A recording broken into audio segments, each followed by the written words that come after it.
মোমবাতির মতো নিজেকে মনে হয়।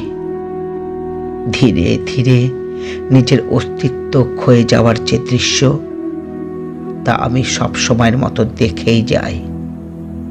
আমার হাত, পা, মস্তিষ্ক কি যেন এক অজানা শক্তি দিয়ে বাঁধা। নিজের ঝরে পড়ার দৃশ্য নিজের চোখে দেখেও যখন কিছু বলতে পারি না, তখন মনে হয় আমি সেই মোমবাতি, যাকে একবার জ্বালিয়ে দিলে নিজে থেকে আর নিজেকে পুড়তে থাকা থেকে থামাতে পারে না। এত দীর্ঘ জীবন আমার এভাবে হাঁসফাঁস করে কেটে যাচ্ছে। একটা মানুষ নেই যে আমার বেঁচে থাকা অস্তিত্বকে ক্ষয়ে যাওয়া থেকে কুড়িয়ে নিয়ে নিরাপদ একটা আশ্রয় দেবে।